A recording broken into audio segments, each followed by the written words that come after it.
ఓం శ్రీ గురుభ్యో నమః. ఓం గం గణపతయే నమః.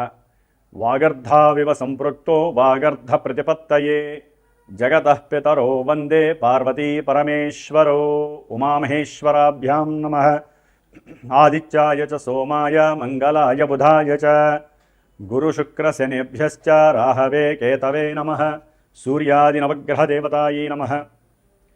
వీక్షిస్తున్నటువంటి ప్రేక్షకులందరికీ కూడా మీనరాశిలోకి ఈ మార్చి 14వ తేదీ నుండి కూడా సూర్యభగవానుడు తన యొక్క సంచారాన్ని పూర్వభద్ర నక్షత్రము, ఉత్తరాభద్ర నక్షత్రము, రేవతి నక్షత్రంలో సంచారాన్ని కావిస్తూ, అలాగే మార్చి 11వ తేదీ నుండి కూడా మిథున రాశిలో వక్రగతిలో ఉన్నటువంటి గురు మహానుభావుడు రుజుమార్గంలో ప్రయాణం చేస్తూ అత్యంత బలవంతుడై తన యొక్క దృష్టి బలము చేత ఎన్నో రాసుల వాళ్ళకి శుభాలని చేకూరుస్తూ, అలాగే బుధగ్రహము ఈ యొక్క మార్చి నెలలో మరియు ఏప్రిల్ నెల వరకు కూడా మరి ఆయన కుంభరాశిలో రాహువుతో తన యొక్క సంచారాన్ని గడుపుతూ, శుక్ర భగవానుడు మార్చి 2 నుంచి ఏప్రిల్ 1 వరకు కూడా దాదాపుగా మనకి ఈ యొక్క మీనరాశి అయినటువంటి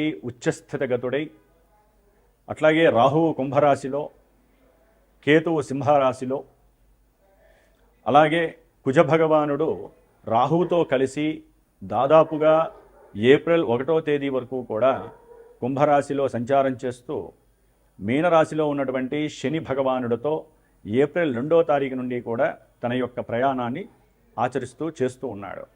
ముఖ్యంగా ఈ యొక్క సూర్యుడు మీనరాశిలో ప్రవేశించే సమయాన్ని మనము మీన సంక్రమణము అంటారు. ఇది మార్చి 14 నుంచి ఏప్రిల్ 15వ తేదీ వరకు కూడా ఈ సూర్య భగవానుడు మీనరాశిలో సంచరిస్తూ, మిగతా గ్రహాలన్నీ కూడా ఈ విధంగా సంచరిస్తూ, చంద్రుడు 2.5 రోజులకి ఒక్కొక్క రాశిని సంచరిస్తూ మేషాది మీనరాశి పర్యంతము ఏ రాశుల వారికి, అట్లాగే అశ్విన్యాది రేవతి నక్షత్ర పర్యంతం ఏ నక్షత్రాల వారికి, అట్లాగే ఒక్కొక్క రాశిలో కూడా నామాక్షరాలు కలిగినటువంటి వారందరికీ కూడా ఈ యొక్క గ్రహాల యొక్క స్థితిగతులు ఏ విధంగా వారిని పరిపాలిస్తూ, కొంతమంది రాశుల వారికి శుభాలని, కొంతమంది రాశుల వారికి ఇబ్బందుల్ని కలుగజేస్తూ ఉంటాయో తెలుసుకుంటూ, మరి మేషరాశి పర్యంతము మీనరాశి వారికి ఈ మార్చి 14వ తేదీ నుండి ఏప్రిల్ 15వ తేదీ వరకు ఏ విధమైనటువంటి గ్రహ స్థితిగతులు కల్పింపజేస్తూ ఉంటాయో తెలుసుకుందాం.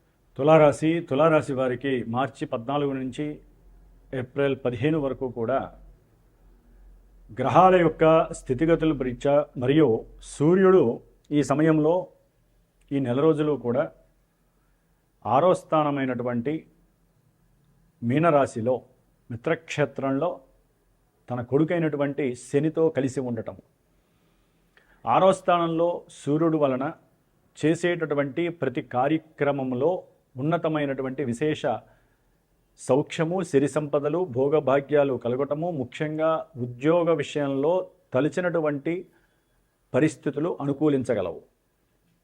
దీనికి ముఖ్యంగా స్వయం శక్తి, స్వయం అనుకూలత, స్వయంగా మీకు మీరే నేను ఈ పనిని సాధిస్తాను అనేటటువంటి ఒక సంకల్ప దీక్ష పెట్టుకుంటేనే ఈ పనులు మీకు సాధ్యపడతాయి. కష్టపడాలి.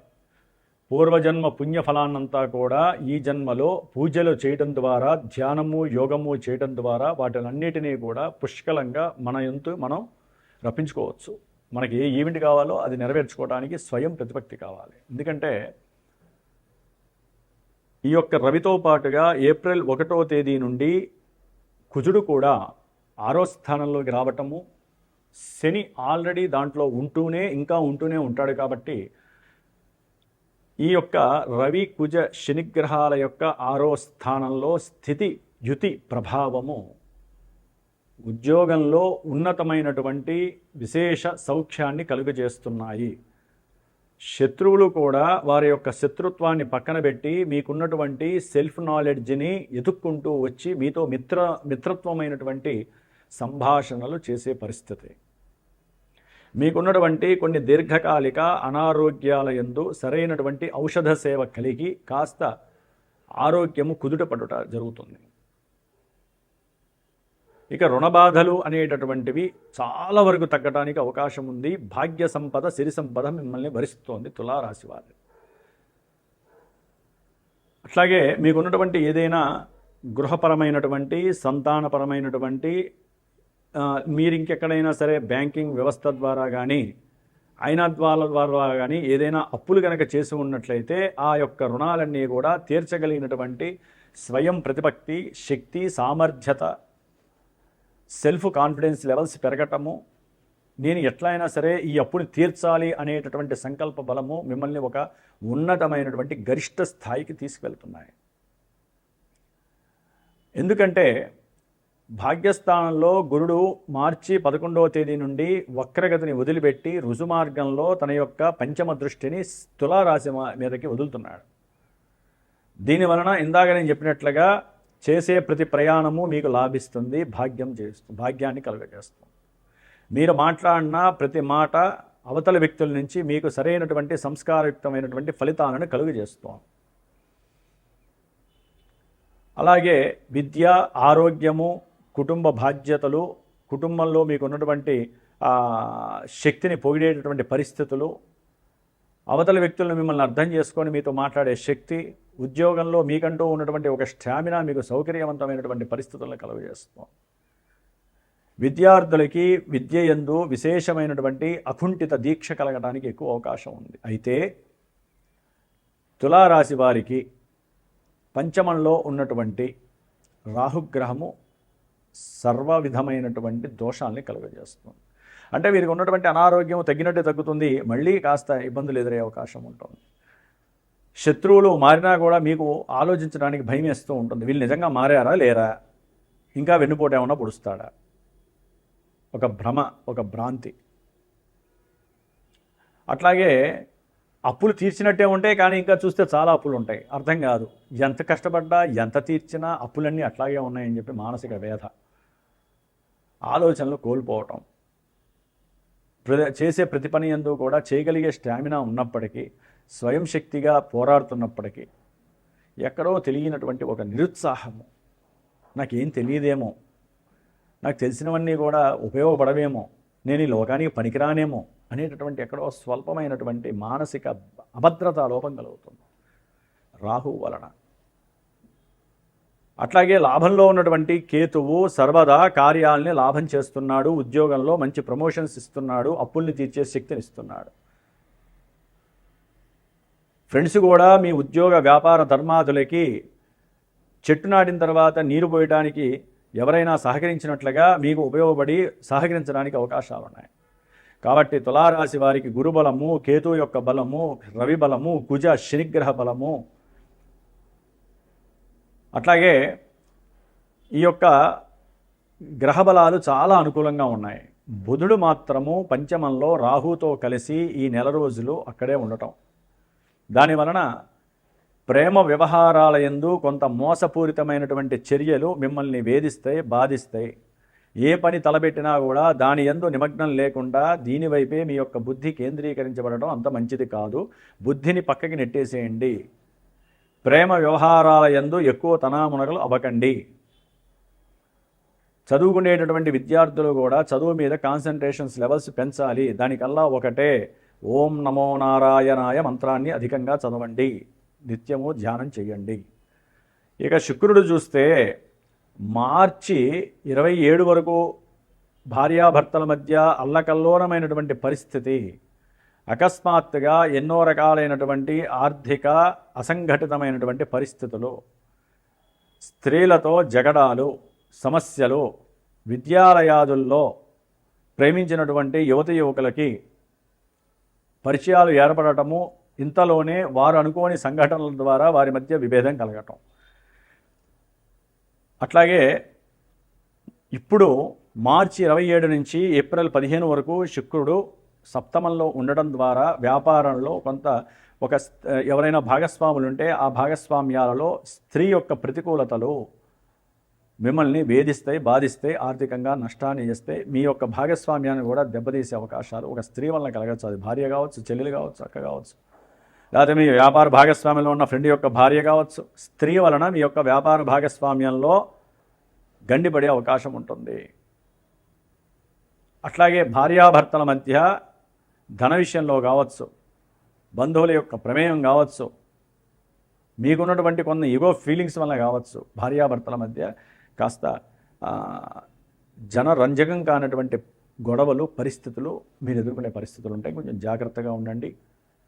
ఈ యొక్క సప్తమంలో ఉన్నటువంటి శుక్రుడు వేద తీరాలంటే ఒకటే, భార్యాభర్తలు ఇద్దరు శుక్రుడి యొక్క అధిష్టాన దేవత అయినటువంటి లక్ష్మీదేవి లేదా చాముండి అమ్మవారు, చాముండేశ్వరి అమ్మవారు, ఆవిడ్ని 11 రోజులు ధ్యానం చేసి ఏదైనా సరే బొబ్బర్లు ఉంటే ఆ బొబ్బర్లని ఆ తల్లికి నైవేద్యంగా పెట్టి 10 మందికి ఇద్దరు కలిపి పంచండి.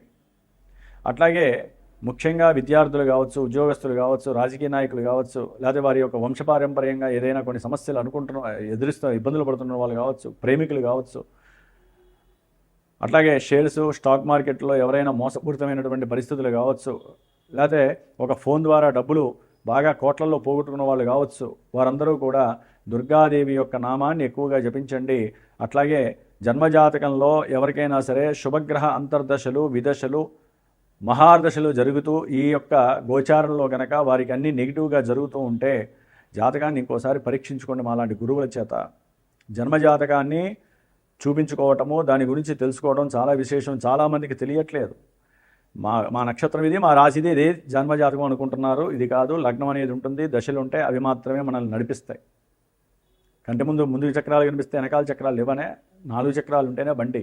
జన్మజాతకము, లగ్నము ఉంటుంది, గోచారంలో చంద్రుడు ఉంటాడు. వీరిని బట్టే జన్మజాతకం అన్వయింపబడుతుంది. మనకి ఏది కావాలో, ఏ సమయంలో మనకి అవి లభిస్తాయో, వివాహం ఎప్పుడు, సంతానం ఎప్పుడు చదువుకుంటాం, ఎప్పుడు విదేశాలకు వెళ్తాం, అసలు మనకి సరే జన్మజాతకంలో ఉన్నతమైన చదువు ఉందా లేదా. కొంతమంది చదవాలని ఎంత కొట్టుకున్నా సరే మైండ్కి ఎక్కదు. కొంతమందికి అవలక్షణాలు కూడా వస్తాయి. తులారాశి వాళ్ళకి జాగ్రత్తగా ఉండండి. ఉద్యోగాల్లో ఏదో పార్టీలు పెడతారు, ఆ పార్టీలకి మీరు కూడా కాస్త మరి చేయూతనిచ్చేటట్టుగా ప్రవర్తిస్తే కనుక లేనిపోని అనారోగ్య సమస్యలు కూడా మిమ్మల్ని వేధిస్తే జాగ్రత్తగా ఉండండి. అట్లాగే మరి మా యొక్క శ్రీమాత జ్యోతిషాలయ పీఠంలో మార్చి 2వ తేదీ నుండి మే 10వ తేదీ వరకు కుజరాహువులు మరియు కుజశనుల యొక్క సాంగత్య దోషము అనేటటువంటిది ప్రపంచంతో పాటుగా సామాన్యుల యొక్క జీవితంలో జన్మజాతకాలు కానీ, గోచార రీత్యా కానీ, నామాక్షరాల బట్టి కానీ చాలా అతలాకుతలం చేసే పరిస్థితులు ఉన్నాయి. కాబట్టి వారందరికీ అందుబాటులో ఉండాలనే ఉద్దేశంతో ఈ యొక్క గ్రహాలకి జపతపాదులు నిర్వహిస్తూ, వారి అధిష్టాన దేవతలకి చక్కగా పారాయణలు చేస్తూ, మార్చి 18వ తేదీ అమావాస్య రోజున సుబ్రహ్మణ్య పాశుపత హోమం, ముఖ్యంగా సంతానపరమైనటువంటి దోషాలు తులారాశి వారు ఎక్కువగా అనుభవిస్తూ ఉంటారు. అది గర్భదోషాలు కావచ్చు, పిండ దోషాలు కావచ్చు, లేకపోతే ప్రేమ విషయాలు కావచ్చు. ఎందుకంటే పంచమంలో రాహు ఉన్నాడంటే ఒక రకంగా సర్పదోషం. అది దాదాపు ఏప్రిల్ 1 వరకు ఉంటుంది సర్పదోష ప్రభావం. అందుకని అన్నిటి పరంగా ఈ యొక్క దోష నివృత్తి కోసము ముఖ్యంగా సర్పాలకి అధిష్టాన దేవత అయినటువంటి రాహుకేతువుల్ని వారి యొక్క శక్తిని తగ్గించి మనకి అనుకూలమైన పరిస్థితులు ఇవ్వడానికి సుబ్రహ్మణ్యేశ్వరుడు ఒక్కడే మనకి శ్రీరామ రక్ష. ఆయన యొక్క పాశుపత హోమము ఏప్రిల్ 17 అమావాస్య రోజున హనుమంతుల వారు కుజశనుల యొక్క 6వ స్థానంలో కలిసి ఉన్నప్పటికీ కూడా అది మహాదోషప్రదమైనటువంటి కాబట్టి హనుమంతుడి యొక్క అనుకూలత కలగటానికి ఈ యొక్క ప్రయత్నపూర్వకంగా చేస్తున్నాం. కాబట్టి ఎవరైనా ఈ యొక్క హోమాదుల్లో, పూజల్లో పాల్గొనే వాళ్ళు ఫోన్ చేయండి. పీఠాల్లో ఎవరైనా జాతక చక్రపరంగా విశ్లేషణగా తెలుసుకోవాలనుకుంటే తప్పకుండా పీఠానికి ఫోన్ చేయండి. మరి మీకు అనుకూలమైనటువంటి ఆ వాగ్భాషణ, ఆ సరస్వతీదేవి కటాక్షం నాకు కలిగి, నా ద్వారా మీకు కలిగి, మీకు ఉన్నటువంటి సమస్యల నివృత్తికి మరి ఇది చాలా దోహదపడుతుందనే ఉద్దేశంతో చెప్తూ, తులారాశి వారు దుర్గాదేవి ఆరాధన అధికంగా చేయండి, నమో నారాయణ జపం చేయండి. అన్ని విషయాలలో మీకు సౌఖ్యంగా ఉంటారు. గురుబలం చాలా అమోఘంగా ఉంది తులారాశి వారికి. ఓం శ్రీ మాత్రే నమః.